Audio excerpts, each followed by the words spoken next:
Hey, my name is Elizabeth B. Splaine, and my favorite thing is getting inside someone else's head. Welcome to the Finding Favorites podcast, where we explore your favorite things without using an algorithm. Here's your host, Leah Jones. Hello and welcome back to Finding Favorites. I'm your host, Leah Jones. It is October. Spooky season is here. This week, I had the really great experience of had a couple author interviews. This Tuesday is like publication day for so many people that I've been talking to. Today is Elizabeth Splaine. Her novel comes out on Tuesday.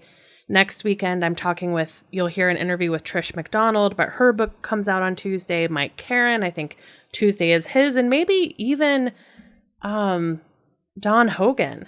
October 5, big publication day. So good luck to all the authors I've been talking to lately. Thursday night, I got the outstanding news from my surgical oncologist that my lumpectomy was successful in removing all of the cancer we currently know to be in my body. So I had clean margins on the lumpectomy, and that showed that it had not spread to my lymph nodes in the sentinel node biopsy. It doesn't mean that the breast cancer treatment is over, but it does mean that the known cancer is out of my body. So I'll still be getting treatment. Unless things change, will go on for the next 12 months. This week I have one more lung biopsy on Wednesday morning. And Cowboy, what are you doing? You're messing up with my recording. One more lung biopsy, just to be super, super careful. But hopefully I'll go in, they'll do that CT scan, and they'll say, oh gosh, Leah, it shrank. No biopsy today. And then I can go and get my hair cut and be in good shape. Next weekend, I'm getting a recliner with a lift I'm renting a special recliner for my recovery from my breast reduction, which happens a week on October 11th. And that's when I will be needing a lot of local support that week of October 11th. If the plan holds, my mom will be in town. She and my dad both had breakthrough COVID last week. But what we saw was that the vaccine did its job. They got tested, and their doctor got them in for the antibody treatment, which turned both of them around quickly. They're not quite on the same schedule. They were a few days apart in diagnosis and treatment.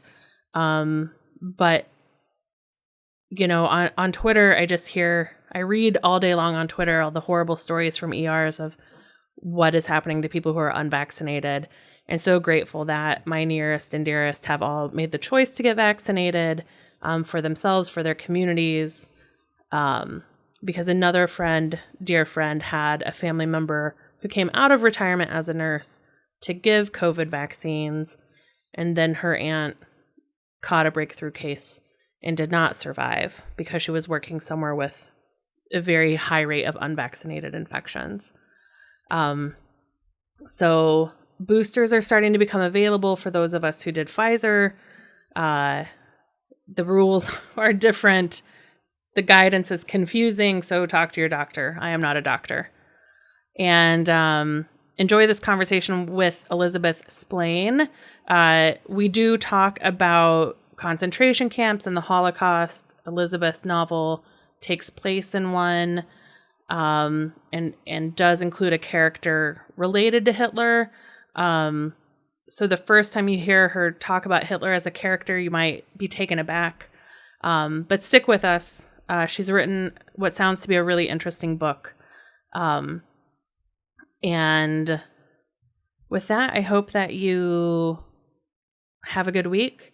Stay safe, wash your hands, wear your mask, and keep enjoying your favorite things.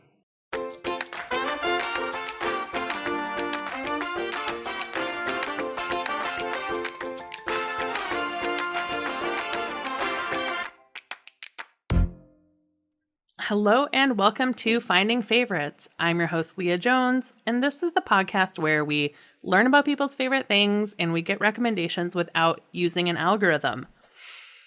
Our fall of speaking with authors with new books coming out continues, and today I am joined by Elizabeth B. Splaine. Elizabeth is an author based in Rhode Island, and her new novel comes out on Tuesday. You can pre-order it today and get it on publication day. So her new novel, Swan Song, available on October 5th. Elizabeth, how are you doing this evening? I'm fantastic. Thanks for having me on. It's great to see you. It's great to see you. So you were saying you're on a peninsula in Rhode Island. Yes, we moved here. I grew up in Delaware, but my family has moved a fair amount. So we've lived in Massachusetts, Pennsylvania, two places in Michigan, and Okay. now we're here. So we moved here about 3.5 years ago, and I felt like I was coming home. Mm, It's just beautiful, and being near the water is very inspirational to me. So, yeah. yeah. Was it a good place to spend the COVID? Yeah. Yeah, I know. It's hard to know what to call it, right? The Right. pandemic, COVID, hell. Yes, it was because we're very spoiled where we live and we had lots of things to do when the weather cooperated Mm, around us. yeah. So, yes, it was a wonderful place to be. And I would hear or read or listen to podcasts and listen to, the struggles that people were going through. And of course, none of it was easy, but Mm-hmm. compared to other people, I felt very fortunate. Yeah. And because of what I do in terms of writing and teaching voice, which I'm sure we'll talk about, Mm-hmm. um, the biggest transition for me was from teaching in person voice to teaching online, which was a significant transition, as you can imagine. Yeah. But no, in general, I felt very fortunate, and I still do in all ways. Yeah. So do you teach voice singing or the finding your voice in your writing? Oh, that's a great question. In general, I'm a retired opera singer, so I have a very long and windy road to how I started writing in the first place. Mm. But I'm a retired opera singer, and I started teaching by accident. It fell in my lap when we lived in Hershey, Pennsylvania. Mm-hmm. And I kept saying, no, no, no, I don't play piano well, and I don't have a music degree, and no, no, you don't want me. And people kept coming. And I used to see the fact that I didn't have all that stuff as a detriment. And now Mm-hmm. I realize that I approach teaching voice very, very differently from some other folks. So nothing's off limits, and my students have ranged in age from 6 to 92. And I teach everything from operatic, Mm-hmm. works to rock to Broadway, musical theater. So, because good technique, you really can sing almost anything. Now, Right. does someone want to hear an opera singer sing a rock song? No, no, they don't. But but we know how to do it, right? Right. If we need to. So, and I teach at the Rhode Island Philharmonic Music School. Mm-hmm. Shout out to them. They're wonderful. Everyone there is great. And so I have a bunch of students right now some of whom I'm now teaching on in person. We both are masked and Mm-hmm. vaccinated. And other people I'm continuing to teach online. So that's interesting and fun. I love it. You, Absolutely love so it. I learned how to do. I'm the immediate past president of my synagogue, Oh, wonderful. and during COVID, I wound up becoming our lead tech captain. So, Okay. which meant learning a lot about how singing interacts with Zoom, interacts with microphones. Yes. So, is Zoom what you use? Did you use Skype? Did you use FaceTime? Like, how did you overcome the technology hurdle? Because like Zoom will auto quiet, like the way Hmm. it impacts singing in particular.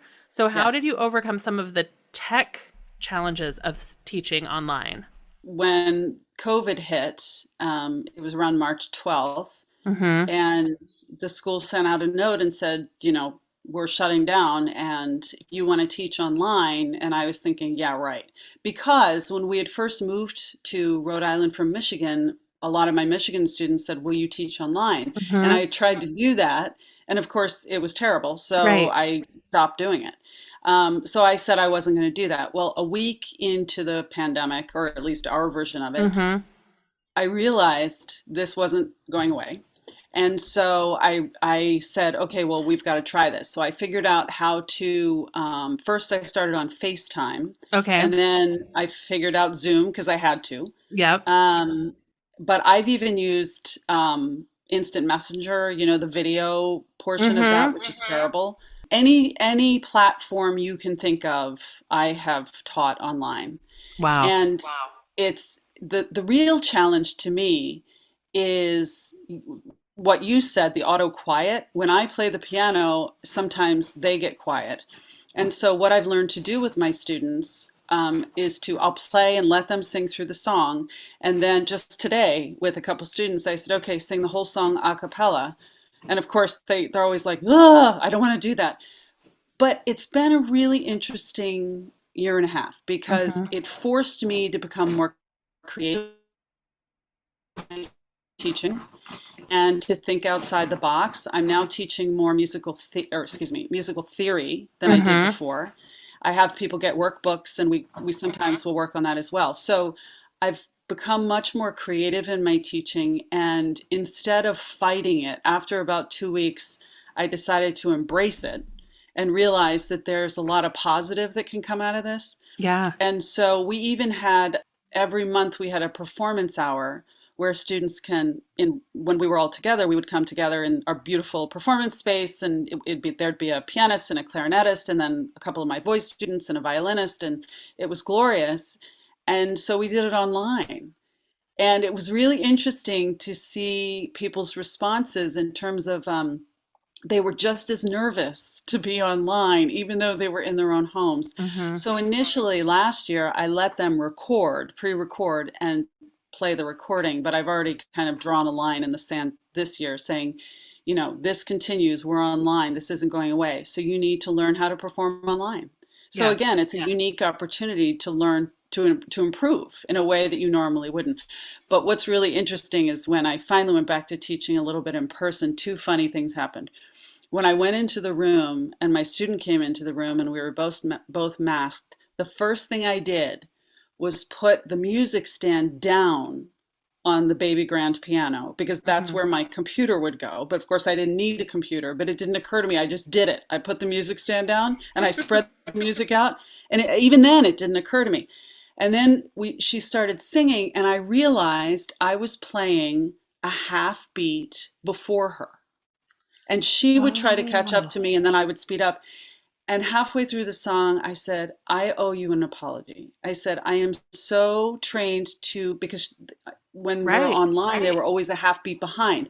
So I learned to keep my own rhythm, listen to their rhythm, a half beat behind. But if they were in line, then it was all okay.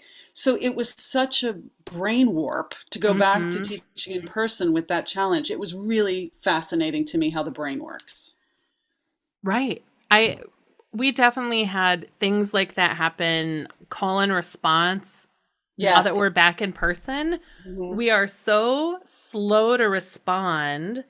And it's like, okay, all of this can go faster. We used to say these prayers a lot faster. Get to the hallelujah. Like, let's go.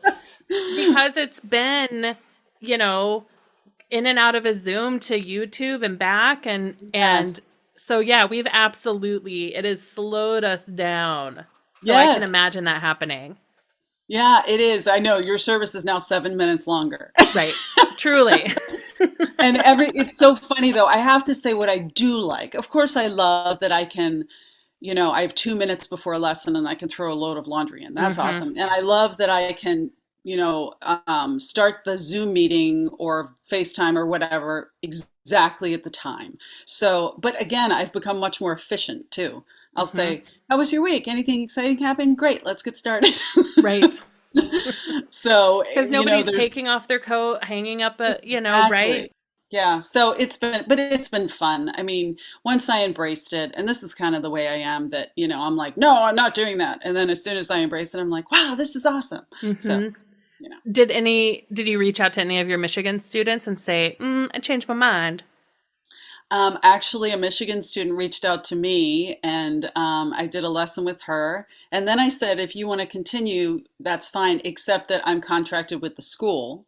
So they need to go through the school. Okay. So, and that's important to honor Yeah. that. So she had a death in her family, unfortunately. So I did give her a quick, update, but Hmm. otherwise I'm contracted through the school. So, Okay. but yeah, if people wanted to, because now, and you asked if I do coaching as well. Um, I actually just did a program at some libraries, two programs, libraries within Rhode Island, talking about the voice and the health of the voice, specifically for podcasters, actually. These are Oh, people who wow. either already are podcasters or who are thinking about starting a podcast. Hmm. And that was really fun because some of that was in person, some of it Right. was over Zoom, and there was someone from Washington State that I ended Hmm. up working with and Miami. So yes, I am doing that. It's not exactly the same, obviously. And in terms of writing, I'm about to do a presentation on my personal journey and the lessons I've learned. And the title is "Lessons from a Probably Should Be Committed Writer." So it's Okay. about the trials and tribulations going from self-publishing contest traditional publishing with two different publishers. So I really have had the gamut of experience, and that's through the Barrington Public Library actually on the 5th. So Oh, on launch day. on launch day, what better way to Yes. celebrate? Whoop That's whoop! great. And you are coming and speaking at my synagogue virtually. Amy Guth, 5959 in Yes. November. That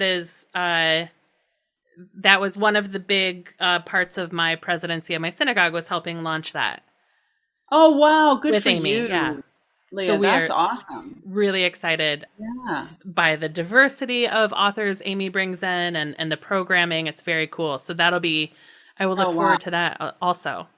Well, thank you. I'm excited about that too. Yeah.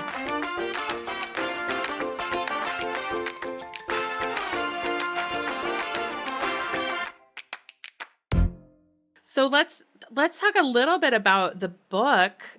So Swan Song, Hitler becomes obsessed with his nephew's fiancée, a beautiful Jewish opera singer who is the doppelganger for his beloved dead niece. Because he can't possess her, Hitler uses her life as a pawn in a vindictive global chess game he plays with his nephew. Ooh, Not a lot going on there. Yeah. right? Nothing. So historical fiction. Yes. Tell me a little bit about your writing career and where this book fits into it. Okay, so I'm going to give you the Sparks Notes version, as they Okay. say now. It used to be Cliff Notes, now it's Mm-hmm. Sparks Notes, right? Um, so I was on the operatic stage, literally performing one of the most beautiful duets in the world with the flower duet from Lakme with one of my voice students who was a phenomenal voice in Michigan. Mm-hmm. And all of a sudden, I was like, I don't want to be here anymore. Ooh, And just like a just switch. clicked. And yeah. And I came home and I said to my husband, Kevin, I told him that. And he said, oh, yeah, you're going to change your mind. I said, no, I really think I'm done. At about that same time, I was brushing my teeth and the toothpaste cap fell on the floor. And my eyes were closed and I leaned down to find it and I couldn't find it. And I Uh-oh. stood up and I was like, God, how annoying would it be to be blind and do something as simple as dropping the toothpaste? Mm-hmm. Like, how pissed off would you be, right? Yeah. And I opened my eyes and the name Julian Stryker popped in my head. And it was such a bizarre moment. And anyway, I went downstairs and I started writing. I had never really written anything. I mean, Mm-hmm. kind of a blog, sort of parenting thing. And my husband came home from work. We had just moved to Grand Rapids, I don't know, however many months before Michigan. And he said, what are you doing? I said, I'm not sure. I think I'm writing a book. And he was like, what? And I said, I don't know. It's just this. And that was my first book, which has not been published. Okay. Two more books follow that in the same series called Mm-hmm. Blind Order and Blind Knowledge, and those were self-published. I sent 72 or 75 queries out to Mm-hmm. publishers, And I got all rejections, but I got 4 personalized rejections that Okay. said, you're onto something here. Your writing is strong. You may want to think about self-publishing. Okay. So I was really adamant that I wasn't going to do that, but I ended up doing it for those 2 books. Mm-hmm. Then, while I was writing the second book, Blind Knowledge, my husband told me 2 true stories where we both have backgrounds in healthcare administration. Mm-hmm. And he told me 2 true stories, and he was like, "Oh, you should write about these." And I didn't really know, like, there wasn't enough there to really make a book out of. And Right. I was finishing writing the second Blind series book, and a very good friend of mine, who regularly talks with people who have passed. That's all I mean, she's a very, Yeah. anyway. So she texted me and she said, "How's your writing going?" Which she had never done. Mm-hmm. So I called her and I said, "What's going on?" And she said, "You're supposed to be writing about the light." And I said, "Well, that's fantastic. What does that mean?" And she said, "I don't know. I'm just telling you." Okay, so your friend who's clairvoyant calls you and says, Yes. I don't know what it means, but you're supposed to be writing about the light. Yes. And I said, "That's fantastic, but I don't know what that means." And Mm-hmm. she said, "I'm not sure what it means either." And then we just started talking. And I ended up telling her about these 2 stories that Kevin, my husband, had told me. And she said, "That's it. That you're supposed to write, that's it." And I said, "You mean like I could combine those stories?" And she's like, "Yeah, the guys, that's what she calls them. The Sure. guys are laughing and saying, 'Yes, that's it. You should.'"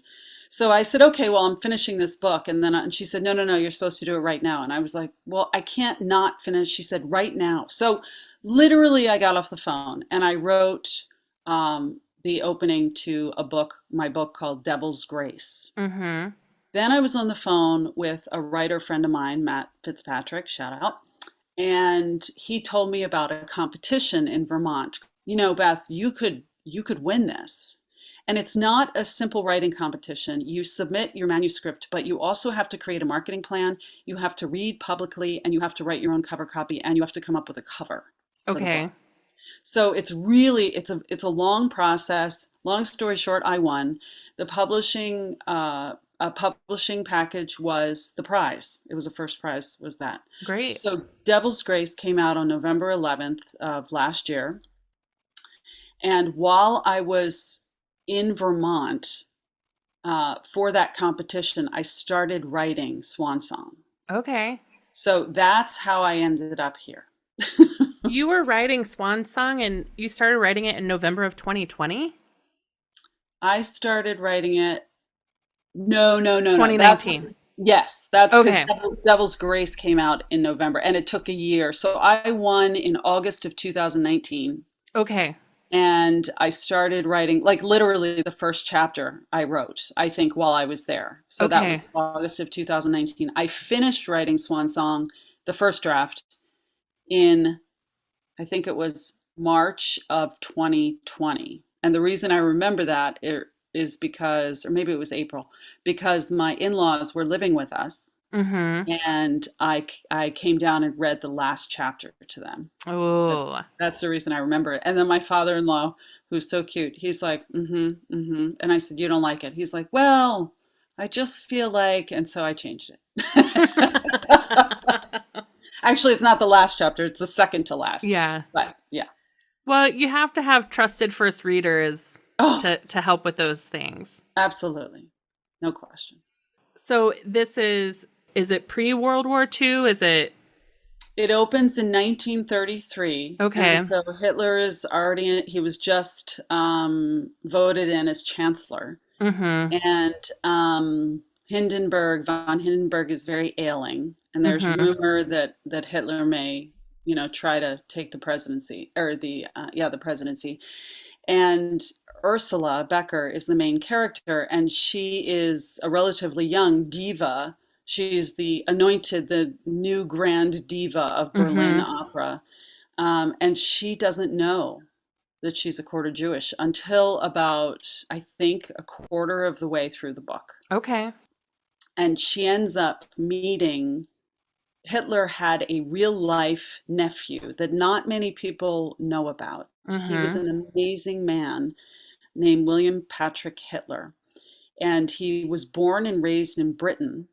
His father was Hitler's Adolf's half brother, who went to Ireland to make his fortune and ended up kind of being a swindler and Mm-hmm. marrying Bridget Dowling Hitler, and Willie was born from that marriage. And he ended up going in real life, going back to, well, not back. His father left him and his mother to go on a gambling tour of Europe, got trapped, supposedly, and didn't come back, ended up marrying bigamously, and had another son who ended up fighting with the Nazis. So Willie and his mother are left in England while Okay. his father is cavorting in Germany with a new woman and has another son. Okay. So Willie in real life, comes to Germany to kind of get to know his father again and take advantage of his Uncle Alf's, as he called him, Uncle Alf, his Uncle Alf's generosity, and ends up working at a bank and a car factory while he's there.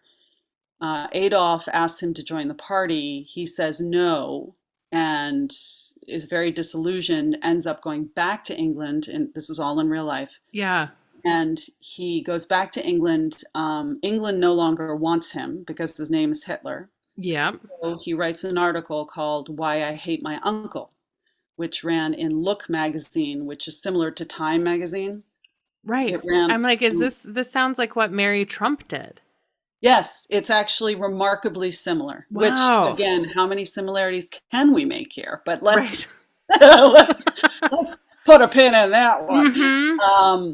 Anywho, some people just clicked off. No. I feel like my listeners at this point, Oh, I good. don't, yeah, They get it. they Okay. get it. So he wrote this article called Why I Hate My Uncle. It got picked up by Look magazine, which was owned by William Randolph Hearst, Mm-hmm. who then said, and it was such a popular article, of course, that William Randolph Hearst said, you need to come to the United States. I'll pay for you and your mom to come, and you can do a speaking tour. Mm-hmm. So he did. He ended up marrying a German woman with a very French name and settling on Long Island. Where he ran a hospital lab out of his house. Very under the radar, changed his last name to Stewart Houston. So he Mm-hmm. was William Stewart Houston. He had 4 boys, one of whom passed away. And those 3 boys, Hitler's grandnephews, are still living in Rhode Island, on Long Island in New York. Wow. So not many people kind of know that story. And originally, Willie was not part of this story. I had Mm-hmm. started to write the book because I have obviously an interest in opera, and also because I have a link to the concentration camp where Ursula ends up, Theresienstadt, or Terezin in Czech. But I had started writing the book, and my husband and I were watching a documentary, and they mentioned William Patrick Hitler. And I said, who's that? And he goes, I don't know. So the next morning, I went to the computer and I looked him up, and I was like, what? It turns out he had the same birthday as the date I had given as Ursula's birthday. Oh, weird. Literally had written down her, because Right. wrote all about her. Yeah, you work on you do her bio, you do Right. all the stuff so you know her when you start writing. Exactly. And so I couldn't believe that. And I started laughing because I thought of my friend, Right. and I said, okay, he's in the book. And so it changed the trajectory of the entire story. It became a love story wrapped inside, how important this artistic concentration camp was, which was the original intent of the book. It made it much more marketable, quite frankly, probably. Right. So, yeah. You have family connection, or you have through the opera world connection to that concentration camp. So, Addie Applebaum was the director of the Central Pennsylvania Youth Opera, with whom I had the privilege of singing while we lived in Pennsylvania. Mm-hmm. And when I first met Addie, her group was doing Brundabar. And it's a children's opera that was written by Hans Krascha, is his name. And it had been performed at an orphanage. It had debuted in an orphanage in Prague, I believe.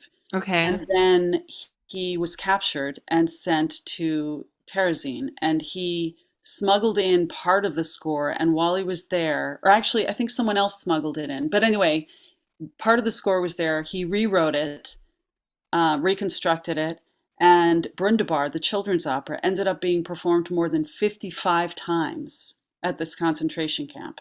This camp was a place where, originally called a spa town, where Jews were sent, and it housed a lot of artists. I mean, any type of art you can think of. And it also was a place where World War One heroes, Jewish heroes, were sent because it was supposed to be kinder and more gentler. Right. In reality, it was not. No. But Addie Applebaum, who lost, I think, her great uncle or uncle, she lost some family in the Holocaust, and she was instrumental in. She read this book twice and pointed out flaws to me, or said, don't make up a person here. You can use a real life Jewish person that do this research. And Yeah. she was invaluable to me, and I'm very excited because she and her husband are coming to visit. Actually, we're going to have dinner wonderful. with them in October, and I haven't seen them in years. Yeah. But she was instrumental in that. So that's how I found out about Brundabar, the children's opera, which led me to the concentration camp. So I read all the books I could find that were written by, now obviously older people, but they were kids when they were in the camp. Right. And so I read books by people who were in the show or saw the show. Yeah. And I ended up speaking with one of the people. She's 7 years old when she was in the camp, and we were on the phone for 2 hours. And she saw one of the performances, and I asked her if she would read the book, and very, very respectfully and completely understandably, she said, "No, I will not read anything." She wrote her own book. Yeah. But she won't endorse or read anything from anyone else, which I respect. Yeah. But so I've had a fair amount of input. I am not Jewish, and someone said to me, "You're not Jewish. How can you write about this?" And my reaction at the time was, well, Ursula doesn't know she's Jewish Right. when it starts, and it's kind of a process for her. Like, what does that mean? There's a Right. scene in the book where, I won't give stuff away, but she's asked to say a prayer in Hebrew, and she just looks at the guards like, "What are you talking about?" And they laugh at her and they call her stupid. But she, of course, can't say that she doesn't know. So, and there's another scene where a real life author named Ilse Weber says to her, "So I understand you're Jewish." And Ursula says, no, I'm here because I angered the Führer. And Elsa says, "Oh, I had heard that you were Jewish." She goes, "No." And Elsa smiles and says, "It's not a disease. In fact, it's rather wonderful. You should try it." Yeah. So, I think it's a timely book as anti-Semitism is on the rise. Folks who lived the Holocaust on whatever, either as an ally or just reading about it are passing away. And the next generation, which also lived through secondary trauma, are still processing this as well. So Yeah, I think I did a trip to Poland in the summer of 2019. It was an international delegation of Jewish leaders. And we spent a lot of time with like the third generation of Jews in Poland who they were raised, it's called the silence of these kids raised, told they were Catholic. And it's as they become teens and 20s that they're starting to learn that they're actually Jewish and embracing. Wow. There are just people all across Europe, and especially in countries that were like Poland and Germany, they're learning their true family history and learning as young adults that they're Jewish, and then going to the JCC to learn how to be Jewish. Yeah, exactly. If it's something that they're going to embrace. And so that is certainly a timely story of people finding out, Yes. what does my family history mean? What am I going to do with it now that I know? Yep. And Yeah. And, it's interesting because I obviously have not been in that situation, but I would imagine it colors everything you've ever learned mm-hmm, and every decision you make moving forward, not in a bad way. It obviously, it's just different. And, um, it's once you learn something, especially something that powerful, you can't unlearn it, nor mm-hmm, should you, right? It becomes a part of who you are, whether you like it or not. right. And we can apply that same idea or principle to a lot of different things, I suppose. Yeah. Um, but yeah, well, that's an amazing trip you took. It sounds like it was amazing. It really was. And we made sure to focus on 1,000 years of Jewish history in Poland, not just the years that the concentration camps were open, Hmm. because so much of how we live Jewishly today comes from Polish rabbis and writings, and a lot of Ashkenazi culture comes from Poland. Hmm. Um, and so it's really powerful to learn about the vibrant life we had, and that it's not all black and white movies of a camp, Exactly. and also the vibrant Jewish life that exists in Poland today. That it's not ashes that nothing can rise from. Yeah. Yeah, all excellent points. And Yeah. again, something that we can apply to, I mean, it's the same situation in terms of, the Black experience. I'm reading a book right now by Ibram Kendi, um, Mm-hmm. Stamped from the Beginning. Yep. And again, as I'm reading it, I just trying to become a little more informed and understanding. And I haven't gone through it myself, but I can imagine. And again, having read this book, um, it informs everything I do and everything I say and how I approach a situation, and Mm-hmm. that's a good thing. So it's yeah, it's all important. I mean, to me, both reading a book and writing a book is meant to inform. Mm-hmm. So it's very hard for me to just sit down and read a book. I find I need to learn something from it. And I feel the same way when I'm writing. That's what I try to do anyway, Yeah. is to leave the reader a little more informed than when he or she walked into the room. Yeah. Outstanding. Well, Swan Song comes out on Tuesday. People can order it, I assume print and digital. Yes. Someone asked me, another book about World War II, and I said, don't you know, people don't get tired of this because we recycle the same crap Mm-hmm. in different forms. Yeah. So, the lessons to be learned, so I don't know. But ultimately, Ursula, the book is about perseverance, and there's a there's a section of the book that at the end of the preface or the forward. Can I read Mm-hmm. this?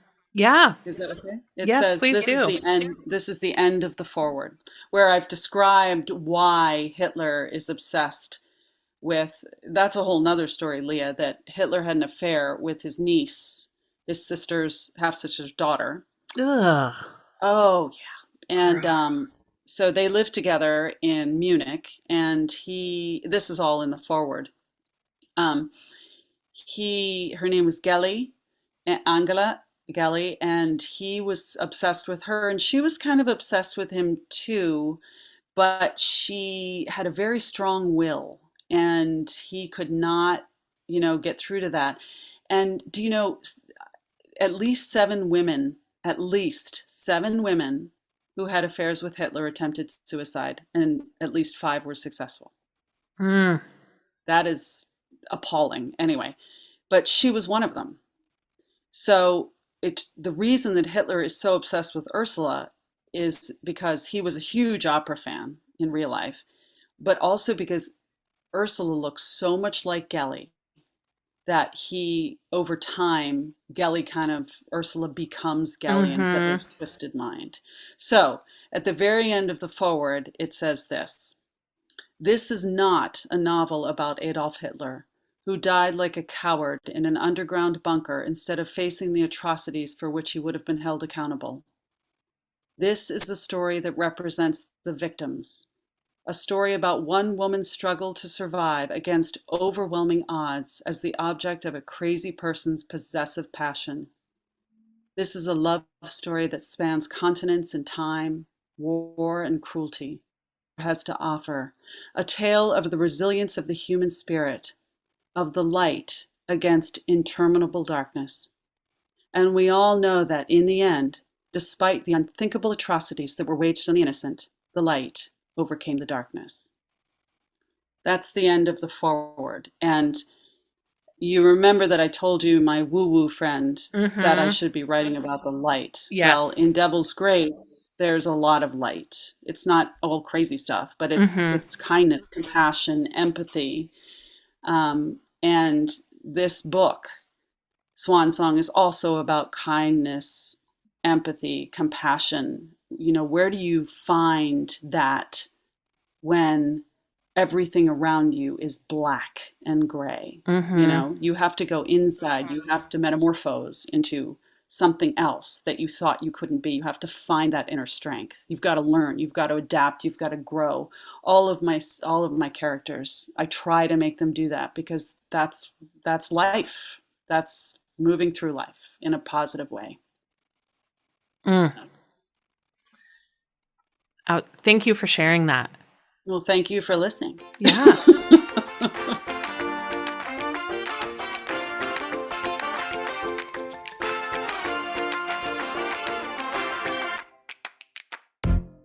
So, Elizabeth, we're here obviously to talk about your book. Your book is how we were introduced, Yes. but we are also here to talk about one of your favorite things. So, what else are we here to talk about this evening? Well, one of my favorite things in the world is to get inside someone else's mind. Okay. Mhm. Um, that is so mysterious. um, I can be more specific. was this a psychology major? Like, yeah, be more specific, because for writing, it makes sense. Like, you're getting into your characters, you're inhabiting your characters, and so tell me more what you mean by that. Yeah, I was a psych major, and my intent was Oh. to become a psychologist. Okay. And then I switched colleges, and I was less enthused about the psychology department where I ended up. So I did major in psych, but I decided to do something else instead. When I write from the inside out. In fact, the very first book that I wrote about the blind, he's a blind child psychologist, Julian Mm-hmm. Streicher. The entire book, this is the one that has not been published, is from his perspective. So there's no sight in the book, which, looking back on it as a first novel, is ridiculous. I mean, it was so hard. But anyway, but that, in fact, so much so that when I was writing the second book, and for the first time someone was seeing Julian and I had to describe Julian on the outside, I actually had a hard time because I never had looked at him that way. So Right. that was an eye opener for me. But talk about getting inside someone's head. So, like writing about Hitler, I read Robert Paine's The Life and Death of Adolf Hitler, which is awful. I mean, it's Mm-hmm. hard to read, but it's important to get inside your characters' minds. And if you're writing fiction, you can make up your character, and you can. But if you're writing historical fiction, Right. you need to do your best to get inside your characters' minds, because although they were real, you're still fictionalizing them to some Right. degree. Is this your first historical fiction? Yes. Okay. Yes. And then the other books, The Devil's Grace is about a female physician who loses her entire family within 24 hours, and what happens to her after that when she tries to discover the truth about her daughter's Oof. death at the hospital where she works. And mind Mm-hmm. you, this is based on two true stories. So, again, how do you get inside Angela's head. She's a physician who has lost everything, right? Except her Mm-hmm. job. And so she's clinging like a life raft. And then slowly that's starting to be pulled away from her too. And one of the best, this is the only time I'll toot my horn in terms of one of the best reviews I got from someone said, Beth Splaine, me, is so inside these characters' head. She's handling Angela's grief as if she had experienced it herself. I would assume that she has experienced extreme grief. Mm, And I have not, and I knock on wood, and I'm very grateful for that. But it yeah. made me feel good because I tend to listen to music, classical music when I'm writing, and Mm-hmm. I would be sobbing as Angela was sobbing, or during the car crash, which isn't giving anything away. It took me forever to write this scene because I wanted every detail to be meticulous, how Angela would see it as it was Mm-hmm. happening. So getting inside, and then you can take this idea of getting inside someone else's head to a different level in terms of everyday conversation. Again, I'm getting back to kindness and the where we are in this country. If you take 2 deep breaths when someone says something and take 3 seconds, which is 2 deep breaths, to think about where that person is coming from in his or her comment, it might aid in not snapping. Yeah. And again, that is getting inside someone else's head. Yeah. It's not a creepy thing. It's more of a trying to be empathetic, not sympathetic, right? Because we're inside someone's head, we're able to feel what they feel, or at least try. So I like to apply that to everything. My students too, Mm-hmm. it's important to know where their heads are in terms of when they walk through the door, virtually or otherwise. When I say, how are you? I'm not making casual conversation. I really want to know because our instrument is our body. And if you're Right. tense, I'm going to know. So it applies to every part of life, but I do. That's probably my favorite thing. Hmm. I'm curious about when you were singing opera Hmm. because okay, so my first major, which I changed quickly my freshman year, was music education, and I played the oboe. I love the oboe. So I wish. I mean, I think adults all wish they'd played their instrument longer, right? Like there's nothing unique there. I I am really happy for today's oboe players that they get Mozart in the Jungle and Yeah. they get a cool oboe player Yep. that I did not have access to in 1996. Yes. I just thought old people in their 30s Hmm. who talked about the oboe were so boring. But now I'm in my mid 40s and I tell stories about people talking about, I talk about the oboe all the time. I haven't played one since I was like 21. Maybe you need to pick that up again. I have been thinking about it. I Yeah. actually had a dream last night about, it was a stress dream about trying to play oboe and saxophone again, and all of the reeds were broken. Like I couldn't find a reed Oh, that wasn't broken. no, that's It awful. was awful. Oh my goodness. And like reed technology has changed. It hasn't changed. They're not there's not new types of saxophone reeds available. Right. But it was like a simple but impossible task nightmare of trying to get reeds that weren't broken. That sounds awful, Leah. I'm so Oh, sorry. awful. It's Oh my God. awful. It is one of my top stress dreams. Is So that you've had this dream scenario. before? Oh, all the yes. Oh my goodness. Yeah, it's a See, repeat. that's a big get in your head thing. Yeah. Wow. Yeah. Wow. But Hmm. what I know from that couple years when I was still playing oboe in college is that like if I went to a vocal recital and there Mhm. were opera students or there were vocal students, you are singing selections from an opera. You're not Yeah. you're not performing a recital as straight through. So each song you sing is a different character. Correct. Can you tell me about what it means to get into somebody's head as a performer. Hmm.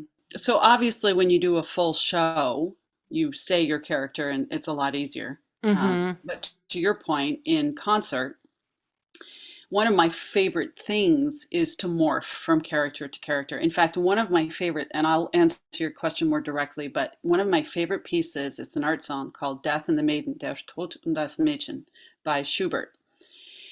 And it's a mezzo piece, and you start as death or as the maiden, and she's dying, and she's like, for you, and she's freaking out.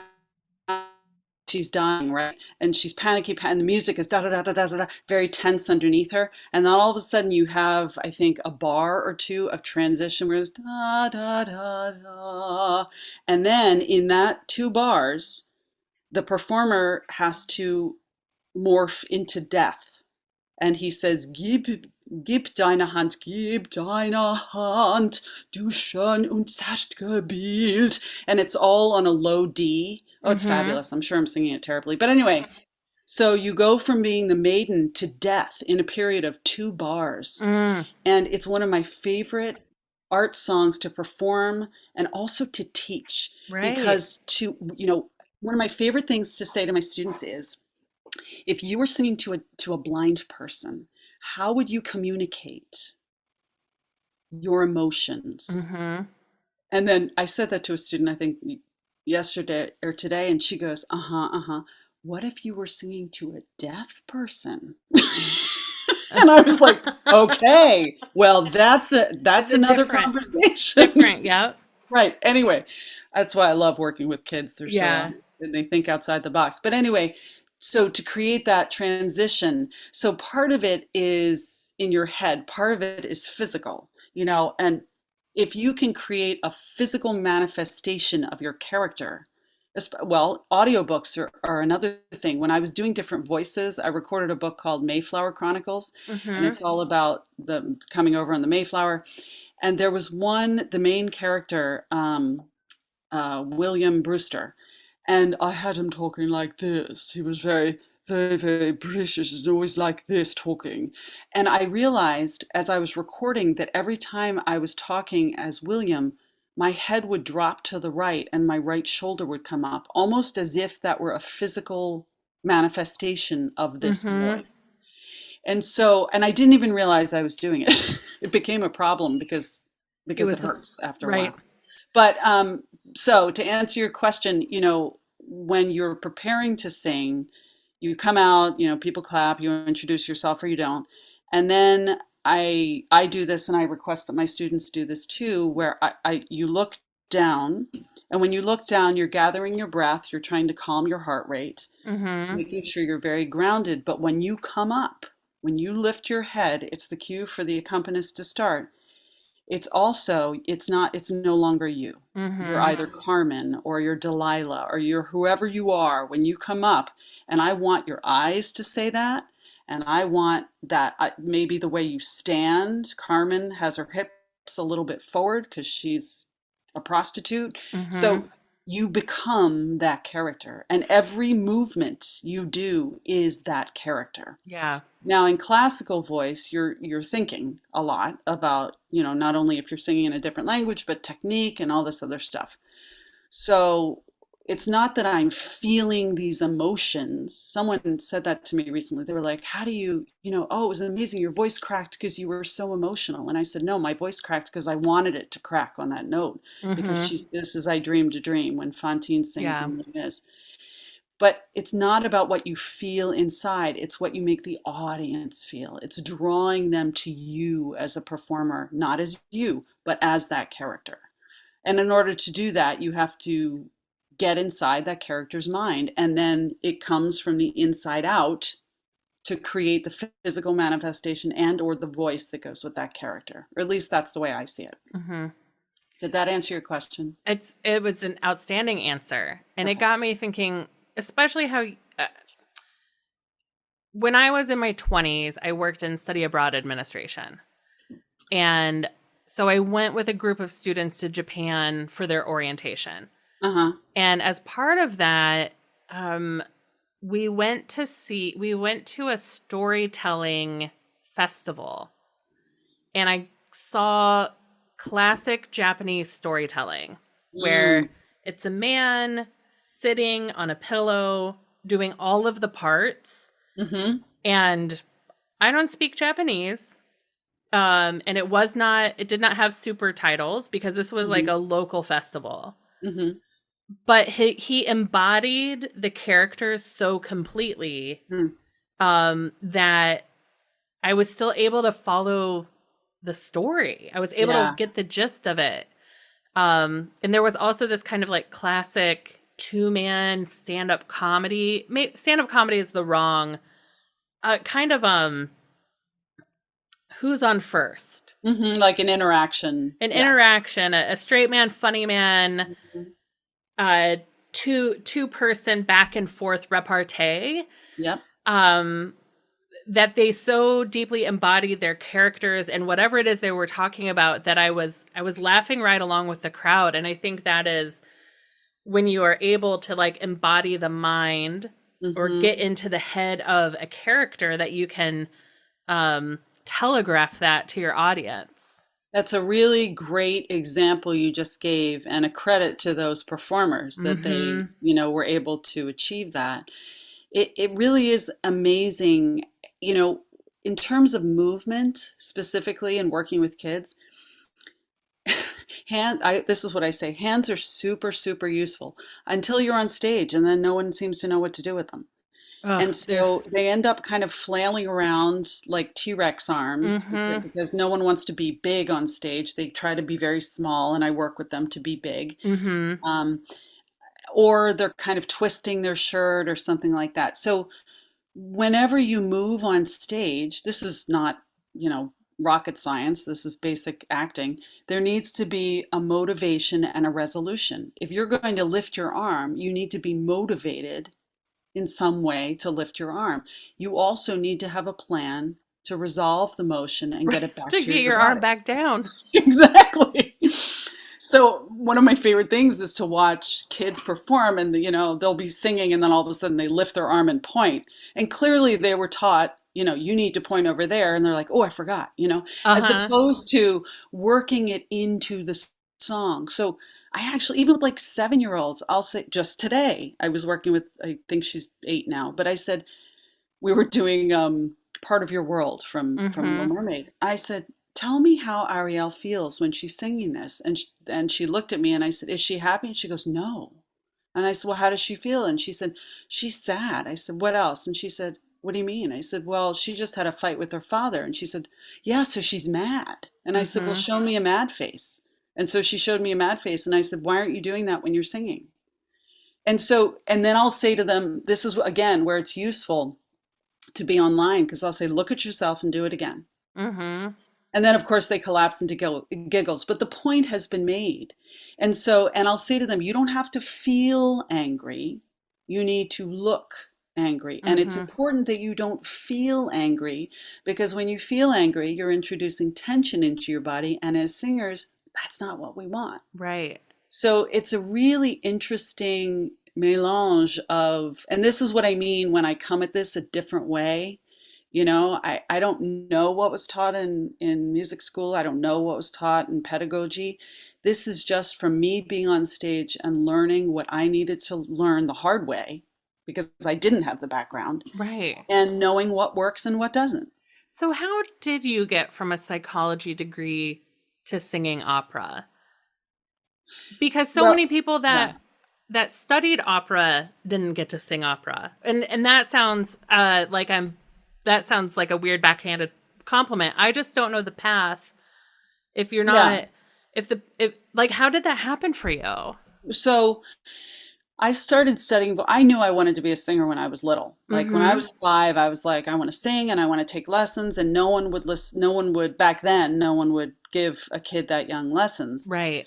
So finally, when I was 12, I ended up studying at the Wilmington Music School in Delaware. And it turns out that a woman from the Philadelphia Academy of Music came down once a week, I guess, to teach. And she only Mhm. took certain students. I think I just happened to end up in her studio. And I walked in and I had my Broadway book because that's when Annie was really popular. And I was Mm-hmm. like, I'm going to be Annie, you know. And she said, we do not sing Broadway in my studio. And I Okay. said, and I imitated her. And I said, we don't. And she said, no. And I said, what do we sing? And she said, we sing opera. And I said, what's opera? And I'm not joking when I tell you that that day she had me singing in French, way before I ever started studying it. It's still my favorite language, studied it for 10 Wow. years. Love it, love it, love it. But that was my introduction. And after my first lesson, I remember her, she said to my mom, okay, she could really do this, and she's going to be a mezzo soprano. As I grew, I thought, how did she know that? Now that I've taught, I know when students walk through my door and I listen to them. I don't know how committed they are. I don't know how motivated they are. I don't know how much they want it, and that's a big Mm-hmm. part of it. But and everybody can improve, Yeah. but not everybody can do opera. Not everybody can do Broadway. Not, you know. Sure. So now I understand it. But anyway, so I studied all through, well, I studied till I was 15 with her. Then sports took over. Mm-hmm. Then I studied in college, got my degree, and I went to grad school for healthcare administration. Mm-hmm. Met my husband. Very practical. Very practical, yes. So worked in healthcare for 10 years. We had two kids, and I said to my husband, and I basically, I didn't have a breakdown, but I was just so unhappy. And he said, you need to sing. I didn't sing for 10 years. Mm-hmm. And so I recorded a CD just because I didn't know what to do. I Right. recorded a CD, and then after that, I didn't know what to do. So then I looked into the New England Conservatory, and I took lessons through them through their extension school. Mm-hmm. And I had just auditioned for Carmen with Boston Lyric when we moved to Hershey, Pennsylvania. Mm. So we moved there. No one would hear me sing because I wasn't from New York, which I know sounds ridiculous, but the Yeah. smaller the town, the more challenging it can be to Mm-hmm. even be heard. So when I was 7 months pregnant with our third son, I threw a recital at our local church and I invited all the opera company people. Hmm. To my shock, two companies came. I still don't know why they came. One of them was Addie, by the way, Addie Applebaum. Okay. Afterwards, they came, Addie, I spoke to Addie, but the other person came up to me and said, who are you and why haven't we heard you sing? Which Mm-hmm. was all I could do to not burst out laughing because of course I had sent them my resume and they ignored me. So Right. anyway, I ended up singing locally with them. Then as I got more confident, I started auditioning regionally, and so I ended up singing. I got a part with Philadelphia. It's concert opera, I think. Mm-hmm. And I sang with Harrisburg Opera. That was my first time on a big stage, like for real, with the full orchestra and everything, and that was glorious. Wow. And then we moved to Grand Rapids, Michigan. I auditioned for a part, a compromario part, kind of, or just in the chorus. And they let me be in the chorus. And by the time I left Hershey, though, I had already performed Carmen with a very small local company, and I had performed Delilah. These are Mm-hmm. two massive roles.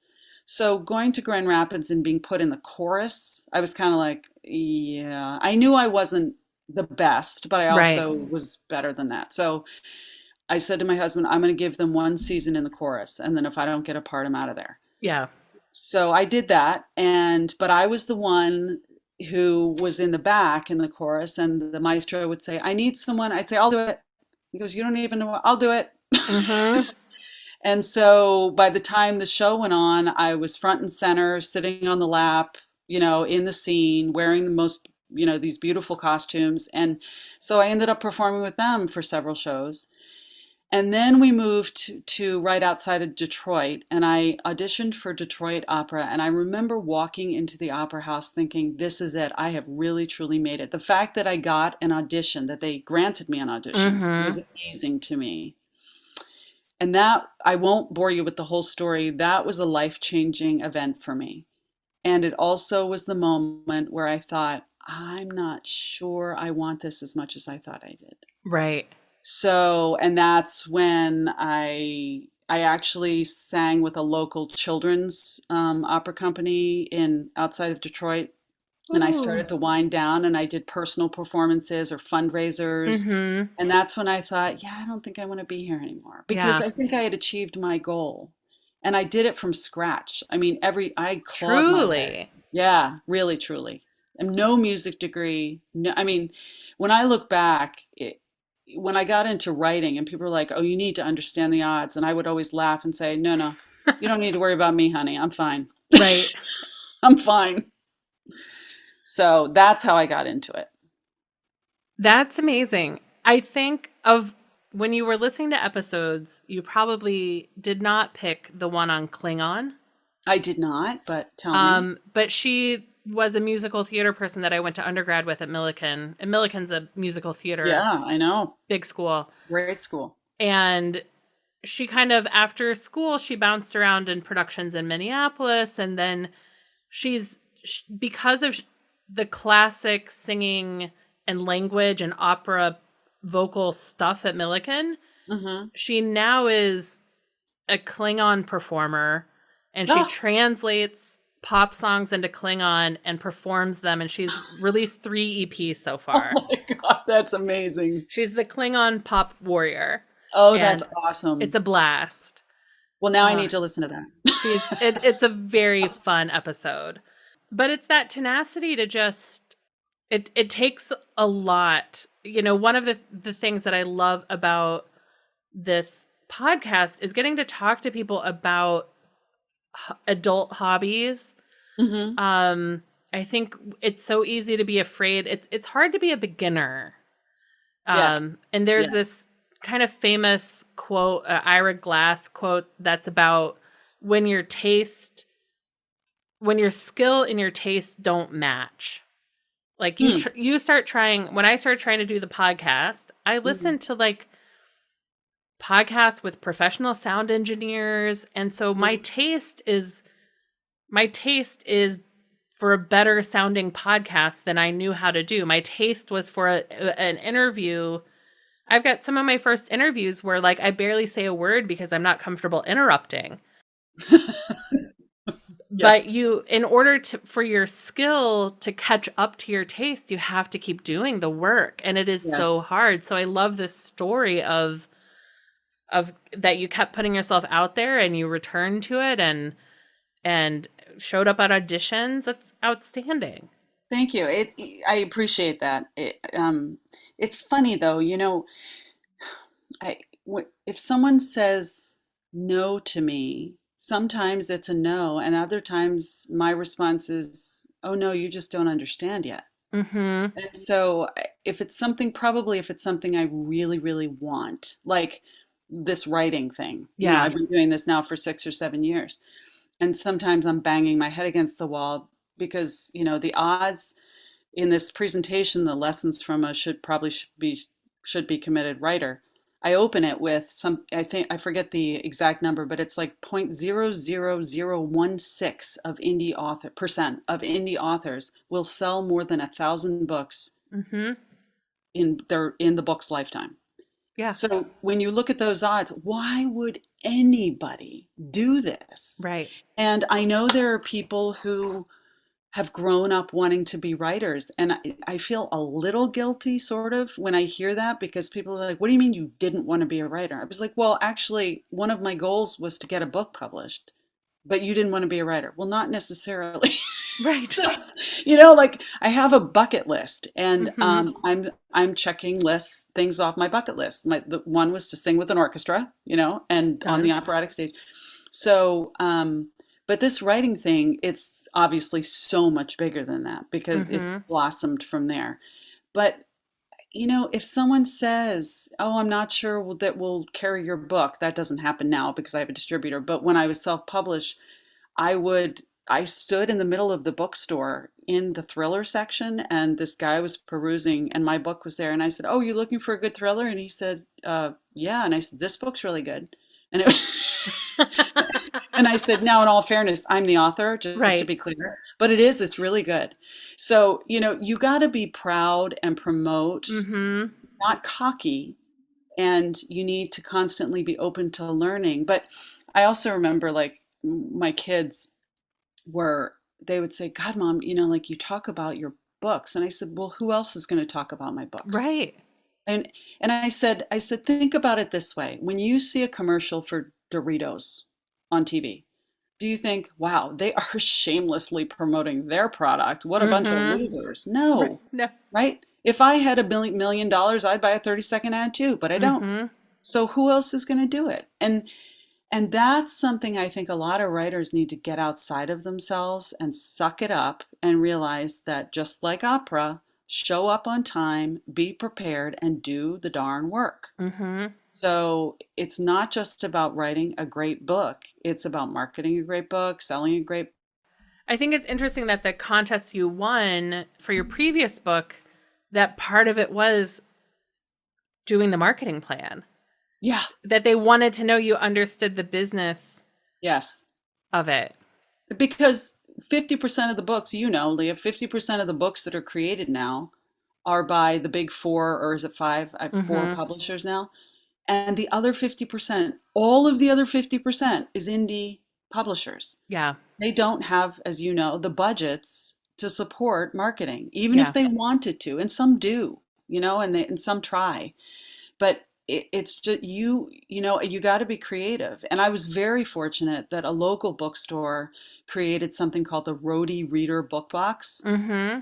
Inkfish Books created it. And it's a box that contains local authors' works plus locally handcrafted items like a soy candle, chocolates, a bookmark, locally crafted bookmark, beautiful. So Lisa Valentino at Inkfish Books chose Swan Song and Devil's Grace to be included in her Rhodey Reader Book Box this year. And Oh, so how exciting. yeah, and so it'll probably, hopefully, get coverage in the Boston Globe, and Mm-hmm. but if you don't have, and I didn't have until that, a real way to make your books pop. I mean, all I can do is continue to market myself and to continue to write books, because each time I write a book, there's another launch, and I get to talk to more people, and they say, "Oh, you've written 4 books." Right. Oh, Right. So, but I think that a lot of writers don't necessarily appreciate the work that's involved, or, I mean, no one loves it.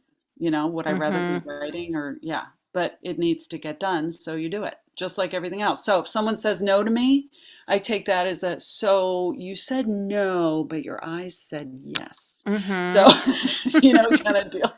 Right. So if this opera company said no, I'll say, well, can I come back again and try again? Absolutely. Well, then I'll be back. Right. Whatever it takes to get the work done.